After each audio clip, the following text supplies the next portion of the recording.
ಇನ್ನು ಈ ಆರೋಪಕ್ಕೆ ಕೃಷ್ಣ ಬೈರೇಗೌಡ ಮತ್ತೆ ಕೌಂಟರ್ ಕೊಟ್ಟಿದ್ದಾರೆ. ತಮ್ಮ ವಿರುದ್ಧ ಆಕ್ರೋಶವನ್ನ ವ್ಯಕ್ತಪಡಿಸಿದಂತಹ ಎಚ್ ಡಿ ಕುಮಾರಸ್ವಾಮಿ ಅವರಿಗೆ ಕೌಂಟರ್ ಕೊಟ್ಟಿರುವಂತಹ ಕೃಷ್ಣ ಬೈರೇಗೌಡರು 1 ವರ್ಷ ಪೆನ್ ಡ್ರೈವ್ ಮನೆಯಲ್ಲೇ ಇಟ್ಕೊಂಡು ಕೂತಿದ್ರು, ಸಾಕ್ಷಿ ಇಟ್ಕೊಂಡು ಮುಚ್ಚಾಕಿದ್ರು. ಇದು ಕೂಡ ಕ್ರೈಮ್ ಅಲ್ವಾ?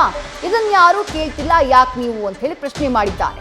ಇಂತಹ ಕ್ರೈಮ್ ಗಮನಕ್ಕೆ ಬಂದಾಗ ಪೊಲೀಸರ ಗಮನಕ್ಕೆ ಈ ವಿಚಾರವನ್ನ ತರಬೇಕು. ಇದನ್ನ ಮುಚ್ಚಿ ಹಾಕುವಂತಹ ಪ್ರಯತ್ನವನ್ನ ಯಾಕೆ ಮಾಡಿದ್ರಿ ನೀವು ಅಂತ ಹೇಳಿ ದೇವರಾಜೇಗೌಡ ಅವರಿಗೆ ಪ್ರಶ್ನೆಯನ್ನ ಮಾಡಿದ್ದಾರೆ ಸಚಿವ ಕೃಷ್ಣ ಬೈರೇಗೌಡ. ಒಬ್ರು ಲಾಯರ್ 1 ವರ್ಷ ಇದೆಲ್ಲ ಇಟ್ಕೊಂಡು ಕೂತಿದ್ರಲ್ಲ ಅವ್ರ ಮನೆಯಲ್ಲಿ. ಇಂತಹ ದೊಡ್ಡ ಒಂದು ಅಪರಾಧಿ ಪ್ರಕರಣ ಆಗಿರುವಾಗ ಅಪರಾಧದ ಸಾಕ್ಷ್ಯವನ್ನ ಮುಚ್ಚಿಟ್ಟಿದ್ದು ಕೂಡ ಒಂದು ದೊಡ್ಡ ಅಫೆನ್ಸ್.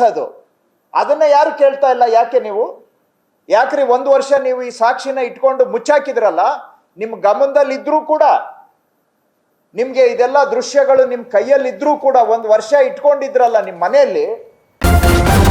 ನ್ಯೂಸ್ ಫಸ್ಟ್ ನಿರ್ಭೀತಿಯಿಂದ ನಿಮ್ಮ ಪರವಾಗಿ.